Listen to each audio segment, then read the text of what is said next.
¿Qué sucede en el país? Tendencias del acontecer nacional en Análisis Situacional. De todo el petróleo que consume Estados Unidos, el 40% es importado y un 60% lo produce esta nación. Lo que usted no sabe es que el 65% de ese 40% de petróleo importado proviene principalmente de Canadá, Venezuela y otros países del continente americano. Solo 35% llega de los pozos del Medio Oriente y el Golfo Pérsico. Añada ahora a estas cifras que Venezuela posee las más grandes reservas petroleras del planeta, calculadas en más de 300.000 millones de barriles. Cabe afirmar que las economías del mundo continuarán vinculadas al desarrollo de fuentes de energía como el petróleo y el gas, por lo menos durante los próximos 60 años. Que no quepa la menor duda, Venezuela ocupa hoy un lugar preponderante en la agenda energética estratégica de la principal potencia capitalista.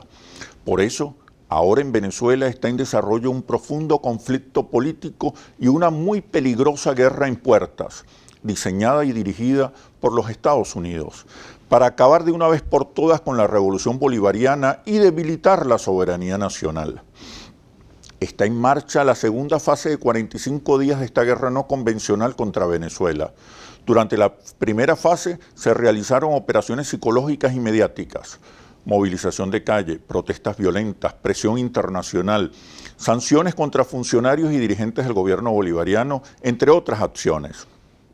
La fase actual es de ofensiva militar o de insurgencia armada y se desplegará sobre el foquismo violento y el paramilitarismo, articulados con bandas criminales, con más sabotajes y asesinatos, más odio y más intolerancia, para crear un clima de ingobernabilidad, caotización, neurotización, guerra civil y desbordamiento que le abra paso a una intervención multinacional, supuestamente humanitaria, y a la implosión del Estado-Nación. La guerra ya comenzó, la intervención está en marcha, se requieren respuestas políticas y gestión económica que ya se están ejecutando, pero también respuestas militares. Es la guerra por el petróleo ahora bajo nuestros propios pies. Para analizar esta situación, hoy nos acompaña Luis Brito García, escritor, historiador y analista político, guionista de la recién estrenada película La Planta Insolente, que relata la lucha del presidente Cipriano Castro en defensa de la soberanía nacional.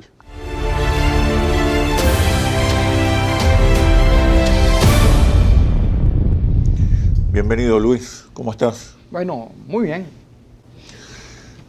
Eres el autor del guión de la película que recién se estrenó, La Planta Insolente.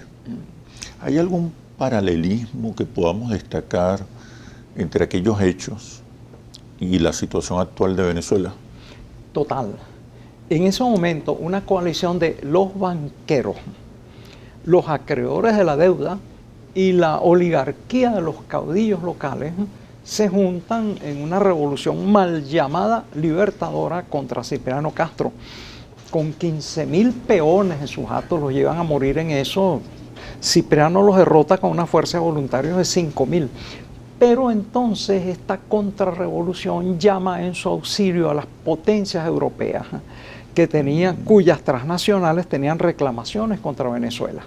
Y entonces entre Alemania, Inglaterra e Italia reúnen una flota de 15 acorazados que bloquea nuestras costas, destruye nuestras unidades navales, bombardea nuestros pueblos, desembarca, incendia dependencias públicas, etc.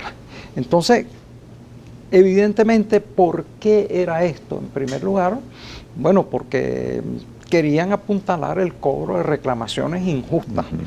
Las reclamaciones después del incidente fueron reducidas a la sexta parte, lo que quiere decir que gran parte de ellas eran absolutamente injustas, pero había otro elemento.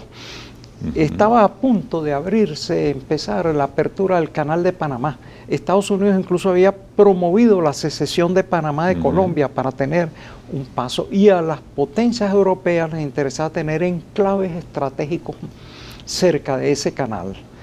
Es más, la intervención contra Cipriano Castro, Cipriano estaba tratando de reeditar la Gran Colombia en unión con el Partido Liberal Colombiano, con Alfaro, un gran dirigente progresista en Ecuador, y con Zelaya en Nicaragua. Estaba intentando, y una de las finalidades de la Gran Colombia era dominar los pasos interoceánicos que se hicieran por Panamá. Es decir, Luis, que no era solamente el cobro de una deuda, había objetivos geopolíticos. Pero me respondes cuando regresemos de los comerciales. Ya venimos. ¿Qué sucede en el país? Tendencias del acontecer nacional en Análisis Situacional. ¿Qué sucede en el país? Tendencias del acontecer nacional en Análisis Situacional. Te preguntaba, Luis, que el objetivo no era solo cobrar una deuda, ni siquiera eso. Había objetivos geopolíticos para principios de siglo. Muy preciso. Alemania quería, se mencionó mucho eso, tener un enclave territorial en Venezuela para dominar las rutas hacia el canal. Y es más, había quizás la posibilidad de que las potencias imperiales intentaran obtener colonias en América Latina y el Caribe, no hubieran tenido que hacer la Primera Guerra Mundial.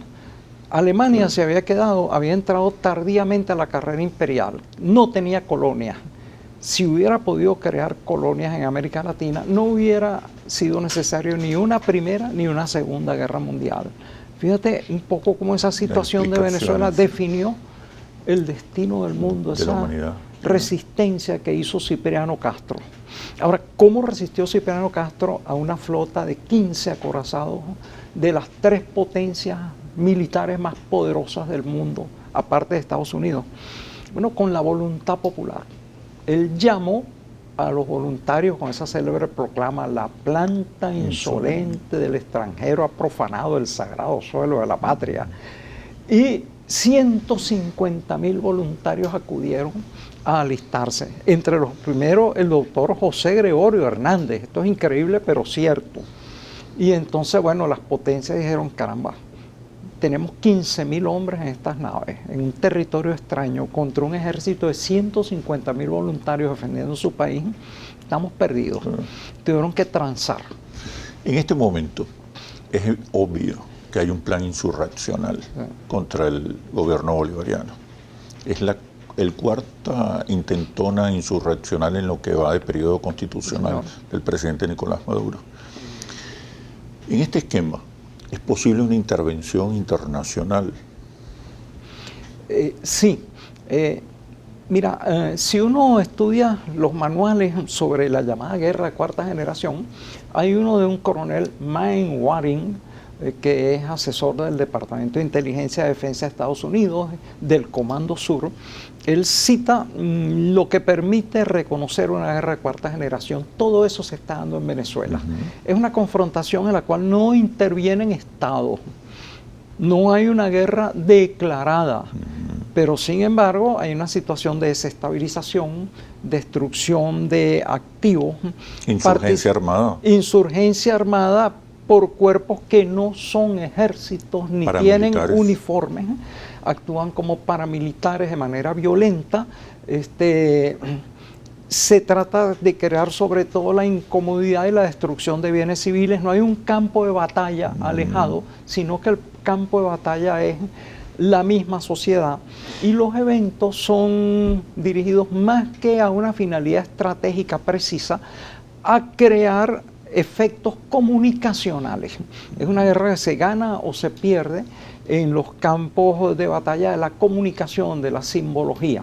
Todo eso se está dando exactamente en Venezuela como si se estuviera aplicando un manual, aparte del pequeño manualito ese de Gene Sharp, que también se está aplicando hasta, nos están aplicando una cartilla aprendida, ya aplicada por cierto en Chile, y lamentablemente en Indonesia, donde hubo un genocidio que algunos sitúan como superior al 500.000 de víctimas fatales y desarmadas. Entonces, hay una situación grave, seria, de guerra, hay que asumirla y tenemos derecho a defendernos.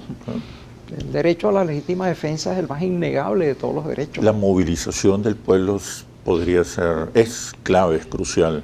Si hay una planta amenaza de insolente del intervención. extranjero, sí. Yo creo que fundamentalmente la movilización del pueblo ante una situación de terrible peligro internacional. ¿Y por qué es eso? ¿Obedece eso a que unas elecciones se retrasan o no se retrasan, se va a votar o no? Conversamos eso hace poco. Venezuela tiene la quinta parte de todos los hidrocarburos del mundo, tiene unas reservas inmensas de oro, coltán, hierro, aluminio, biodiversidad, energía hidroeléctrica. Todo eso es fundamental para el imperio que domina el hemisferio y entonces está provocando una situación interna para imponer un gobierno favorable a ellos. Entonces, de eso se trata en el fondo lo que está sucediendo. Sí, el objetivo es cautizar, neurotizar, sí, destruir el Estado-Nación. Exactamente. Sí, porque hay planes además secesionistas que ya han sido declarados. Había un ejercicio militar que estaban haciendo en Estados Unidos que presuponía la división de Venezuela en 3 secciones. Hay movimientos étnicos que plantean la disolución de Venezuela en un conjunto de supuestos territorios dominados por parcialidades étnicas, etcétera. Lo que sucedió en Libia, el que no aprende la historia se ve obligado a repetirla. Exacto. Entonces, bueno, Venezuela está ante ese panorama. Ahora, me planteabas que estas guerras de cuarta generación, estas guerras no convencionales, son también guerras simbólicas, guerras lingüísticas. Sí. ¿En qué consiste este tablero simbólico? Son guerras que se juegan en el imaginario, sobre todo a través de los medios. Los medios crean sucesos. Recordemos cuando se tomó la Plaza Verde de Trípoli, en Libia. No se había tomado nada, era un escenario que montaron en Qatar, hicieron una maqueta, disfrazaron una cantidad de gente y efectuaron una victoria militar que no había ocurrido. Entonces, los medios de comunicación fabrican. Fíjate tú, esencialmente los disturbios que ha habido ahora se concentran fundamentalmente en unas 19 alcaldías, en donde los manifestantes y algunos delincuentes que se unen a ellos actúan protegidos por las policías locales. Es la situación fundamental. Hay episodios fuera de eso, pero raros. Ahora, los medios intentan multiplicar eso para fingir ante el exterior y ante el propio país que hay una rebelión en todo el país, ¿no? Venezuela tiene 335 alcaldías. 19 alcaldías son un sector insignificante de lo que es Venezuela. Son alcaldías en zonas muy elitescas, la muy mayoría. específicas de clase media alta o con aspiraciones de clase media alta. Entonces, y además los efectos de eso es que se ponen presos ellos mismos, bloquean los accesos de entrada y salida. Entonces la propia clase media alta o con aspiraciones altas queda presa allí, la afectada es ella, pero eso se trata de representar ante los medios como una sublevación popular y masiva en todo el país.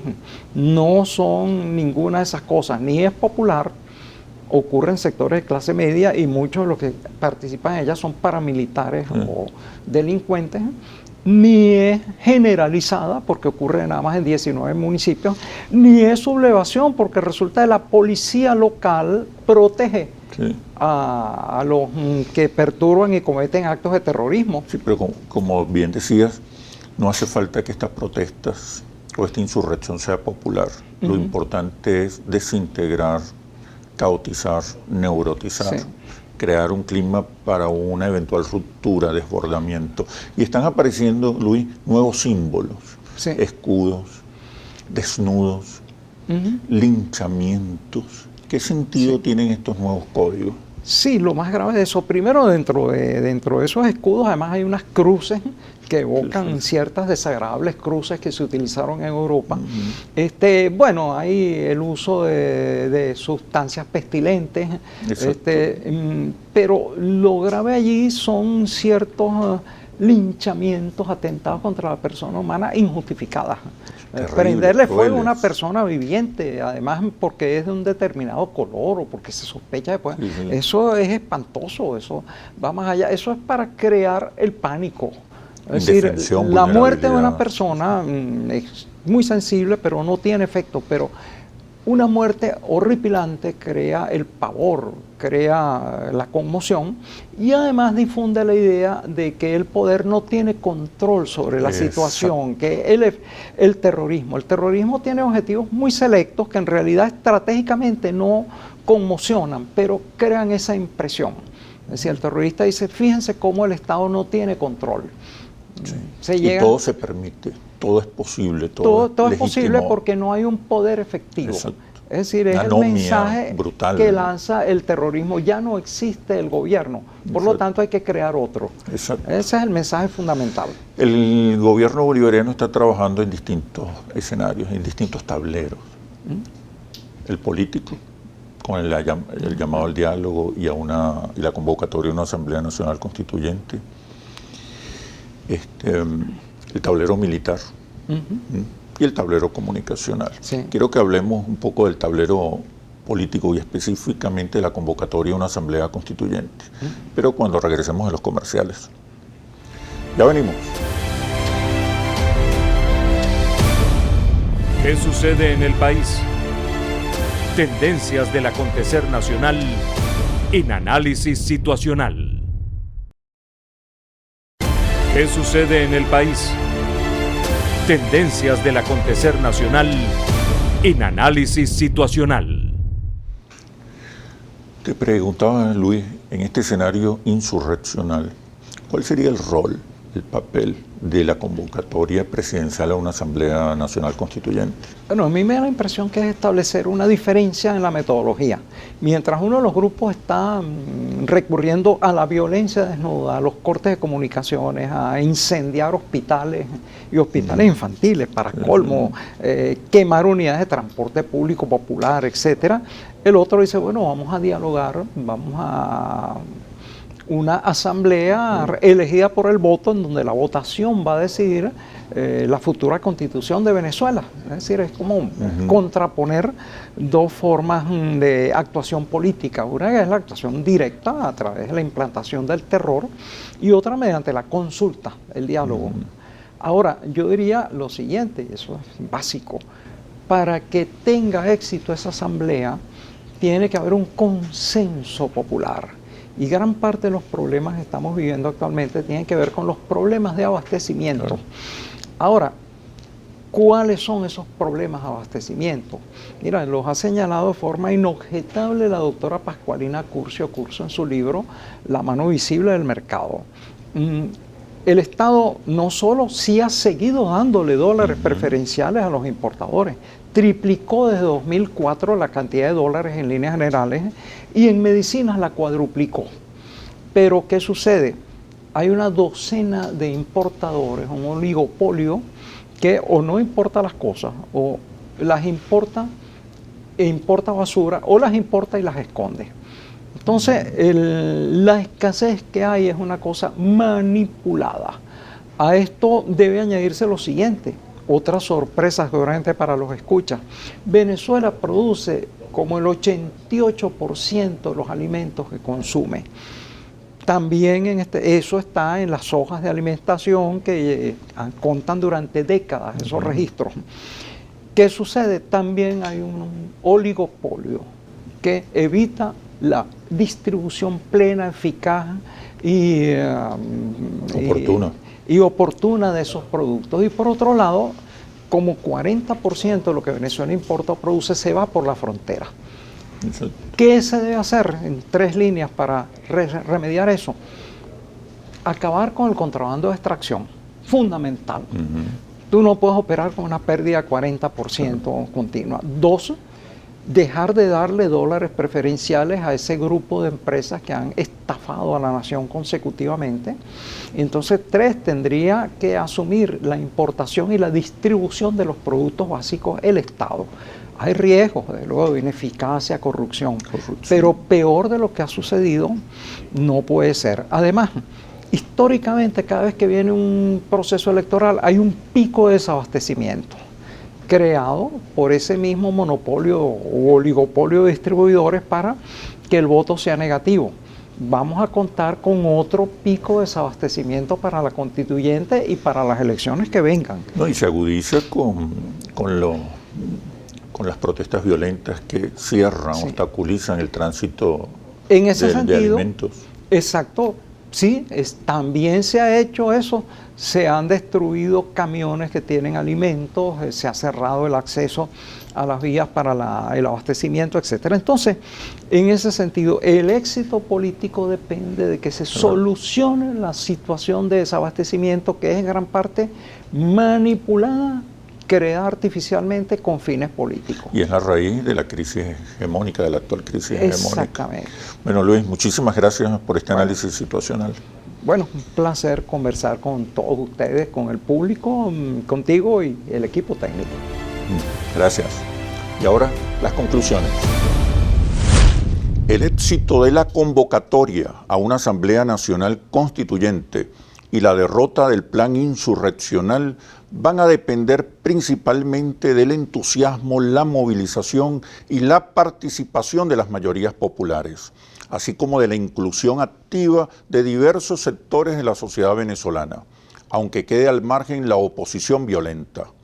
Sin embargo, la clave de una amplia y militante participación del poder popular estará en la capacidad del gobierno bolivariano para resolver los problemas del desabastecimiento y la inflación, ya que la fuente de la actual crisis hegemónica es la crisis económica. Así culmina este análisis situacional. Los invito a seguirnos por nuestras redes sociales, @interlaces y @asituacional, o visite nuestro portal interlaces.com. Soy Oscar Chemmel y los espero en un próximo análisis situacional. Hasta pronto.